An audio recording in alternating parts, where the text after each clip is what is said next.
মালয়েশিয়ার শ্রমবাজার পুনরায় চালুর বিষয়ে সরকারের উচ্চ পর্যায়ে জোরদার কূটনৈতিক আলোচনা চলছে এবং খুব সাম্প্রতিক সময়ে বেশ কিছু ইতিবাচক অগ্রগতি হয়েছে। তবে একেবারে জুলাই মাসেই কর্মী পাঠানো শুরু হয়ে যাবে এমন ভাবার সুযোগ কম, কারণ আনুষ্ঠানিক চুক্তি ও পদ্ধতিগত কিছু কাজ এখনও বাকি রয়েছে। চলতি বছরের 2026 জুন মাসের সর্বশেষ সরকারি আপডেট এবং প্রক্রিয়াগত বিবরণ নিচে দেওয়া হলো।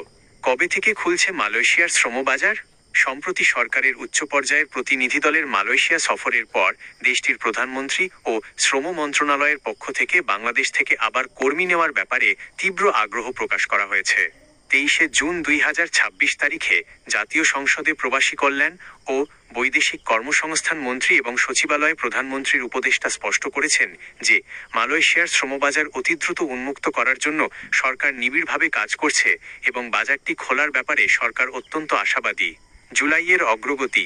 আগামী জুলাই মাসেই মালয়েশিয়ার মানব সম্পদ মন্ত্রী আর রামানানের ঢাকা সফরে আসার কথা রয়েছে। সেখানে দুই দেশের যৌথ কারিগরি কমিটির জেটিসি বৈঠক অনুষ্ঠিত হবে। প্রকৃত সময়সীমা। জুলাই মাসের বৈঠকে চূড়ান্ত রূপরেখা ঠিক করা হবে। যেহেতু বর্তমান সমঝোতা স্মারক এমওইউ সংশোধন বা নতুন চুক্তির বিষয় রয়েছে, তাই সব প্রক্রিয়া শেষ করে বাস্তবে সাধারণ কর্মীদের মালয়েশিয়া যাওয়া শুরু হতে আরও কিছুদিন সময় লাগতে পারে। কোন প্রক্রিয়ায় খুলবে নতুন শ্রমবাজার?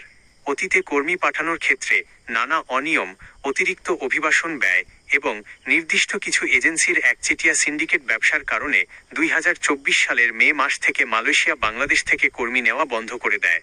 এবার যেন সেই পরিস্থিতি তৈরি না হয়, সেজন্য সম্পূর্ণ নতুন এবং স্বচ্ছ প্রক্রিয়া নিয়ে আলোচনা চলছে। সমঝোতা স্মারক এমওইউ সংশোধন।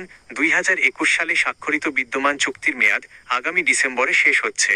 নতুন করে চুক্তি করতে গেলে 2-3 বছর সময় লেগে যেতে পারে, তাই বাংলাদেশ সরকার চলমান চুক্তিটি দ্রুত সংশোধন করার প্রস্তাব দিয়েছে।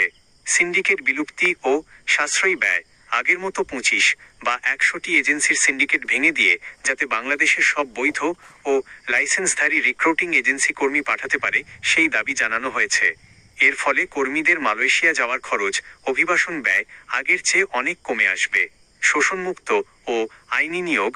মালয়েশিয়া সরকার এবার জিরো ফি বা নিয়োগকর্তা কর্তৃক খরচ বহনের নীতি কঠোরভাবে প্রয়োগ করতে চাচ্ছে, যাতে কর্মীরা কোনো আর্থিক শোষণ বা প্রতারণার শিকার না হন।